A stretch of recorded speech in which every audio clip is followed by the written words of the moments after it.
Assalamualaikum warahmatullahi wabarakatuh. Fitri Bani hari lagi. Kali ini kita bakalan kasih tips bagi pemula sebelum memulai ternak kelinci ya. Kita akan kasih penjelasan mengenai apa-apa yang diperlukan bagi teman-teman semua yang mau beternak kelinci ya.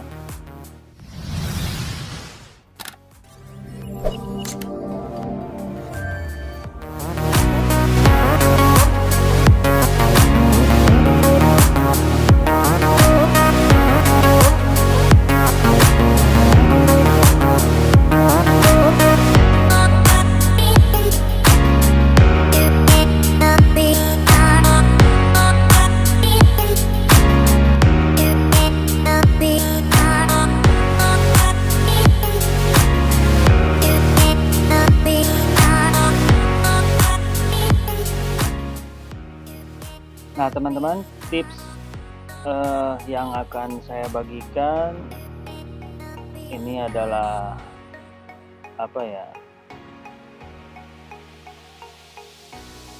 pengalaman pribadi.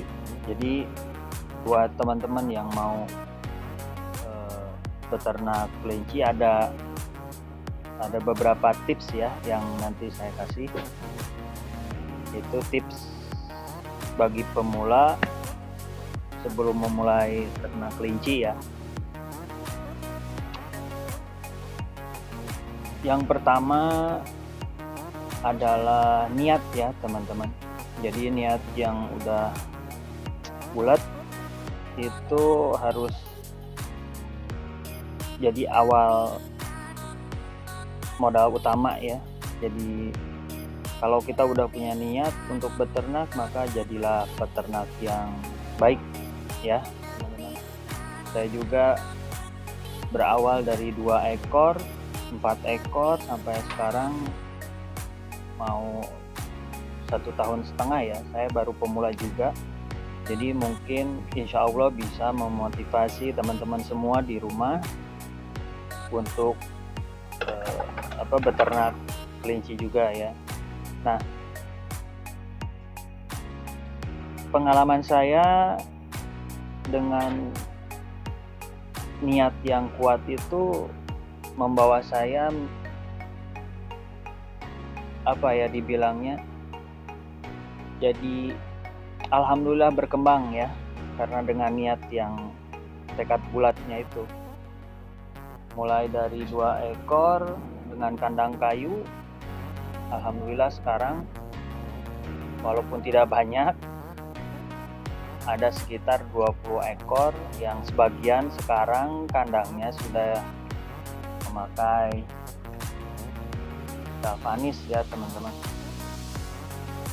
Nah itu yang pertama. Untuk yang kedua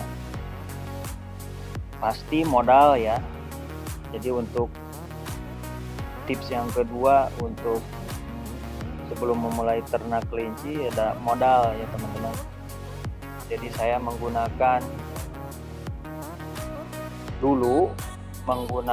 kandang kayu dengan modal berapa ya, kira-kira ada sekitar 18.000 sampai 25.000 ya. Jadi saya waktu itu cuman beli kayu aja sama bambu. Jadi kita bikin sendiri gitu.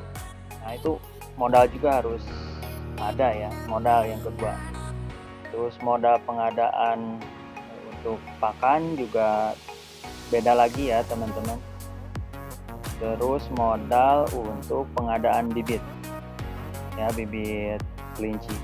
Jadi teman-teman harus punya modal yang ya lumayan lah gitu ya untuk pertama merintis ternak kelinci ini. Nah yang ketiga, perbanyak referensi pengetahuan tentang ternak perkelincian ya teman-teman.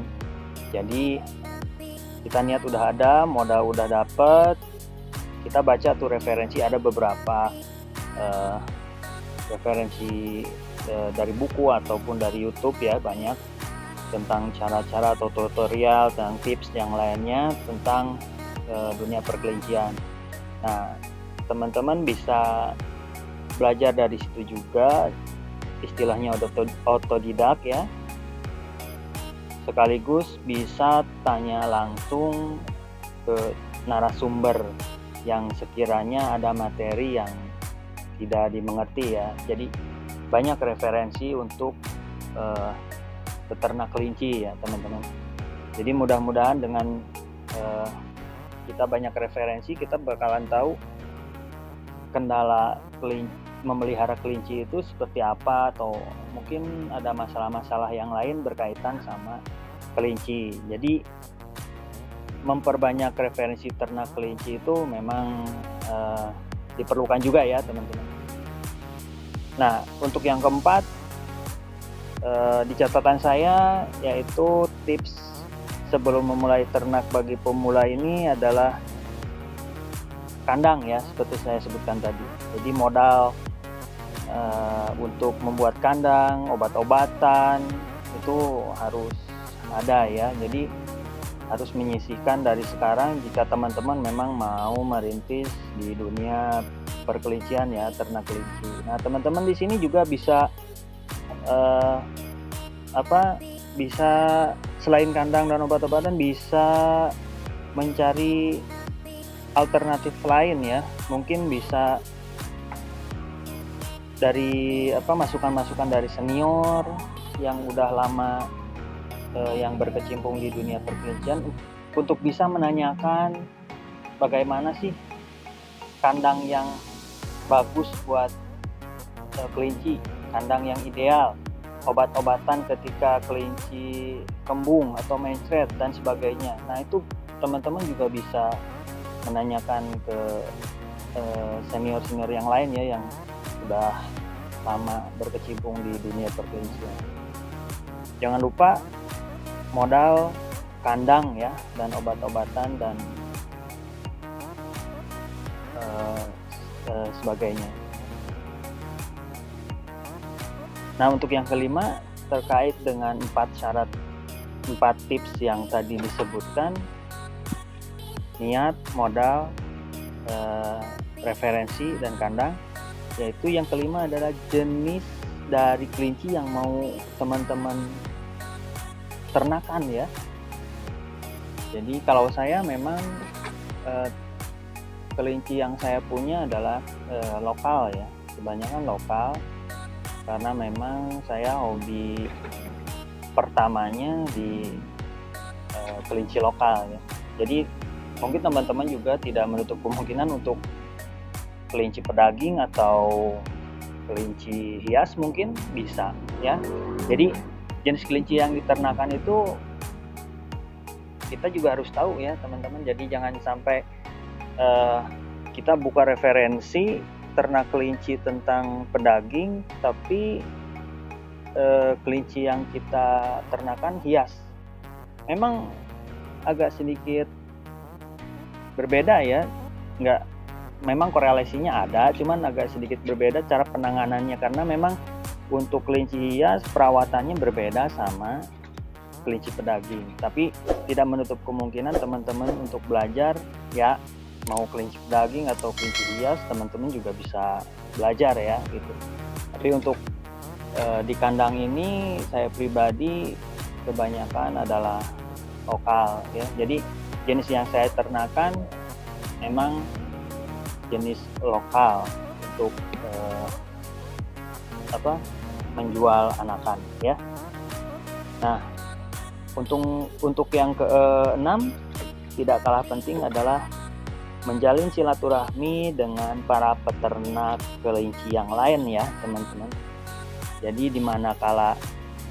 Jadi manakala teman-teman pemula belum memahami tentang apa masalah yang dihadapi di dunia perkelincian, teman-teman bisa menanyakan ke relasi yang ada, yang dekat ya. Jadi silaturahmi itu memang mujarab ya teman-teman.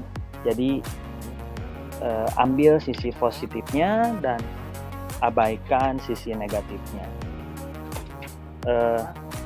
Menjalin silaturahmi juga pengalaman saya terjalin karena kesibukan yang sama. Kesibukan yang sama yang saya sebutkan adalah waktu kita ngarit bareng-bareng. Mungkin teman-teman bisa lihat di video saya yang ini, bisa waktu ngarit bareng sama senior, bisa dilihat di sini. Nah, itu adalah salah satu cara untuk kita menjalin hubungan baik dengan para peternak kelinci yang lain ya. Jadi apapun masalahnya yang kita pemula belum tahu, bisa menanyakan langsung, bisa bertatap muka dengan para senior dan menanyakan langsung tentang apa yang kita hadapi di kandang. Misalnya gitu ya, kita punya kelinci sorghok. Nah, teman-teman juga bisa lihat di videonya di sini ada penanganan kelinci sorghok. Nah, kita tanyain tuh ke senior tentang gimana sih caranya untuk menangani kelinci yang sorghok. Nah, gitu teman-teman. Jadi tetap ya, tips sebelum kita memulai ternak itu harus ada ya. Jadi saya bacakan lagi tips sebelum memulai ternak kelinci ya teman-teman. Jadi yang pertama adalah niat, yang kedua adalah modal, yang ketiga perbanyak referensi ternak kelinci, baca-baca, yang keempat adalah kandang, obat-obatan dan lain hal sebagainya. Yang kelima, jenis kelinci yang nanti akan diternakan oleh teman-teman. Terus yang keenam adalah menjalin silaturahmi dengan peternak lain ya. Nah, itu dia teman-teman, kita udah kasih tips bagaimana untuk memulai suatu ternak kelinci itu seperti apa ya. Jadi mudah-mudahan bisa bermanfaat buat para pemula ya tentunya yang mau beternak kelinci. Jadi poin penting yang perlu digarisbawahi adalah niat ya teman-teman. Jadi kita harus kuat untuk bisa mempunyai niat yang niatnya udah jelas ya. Semoga bermanfaat. Nantikan foto-foto dan video terbaru lainnya dari Fitri Bani. Jangan lupa like dan subscribe ya teman-teman. Silakan komen di kolom komentar jika ada pertanyaan. Terima kasih. Assalamualaikum.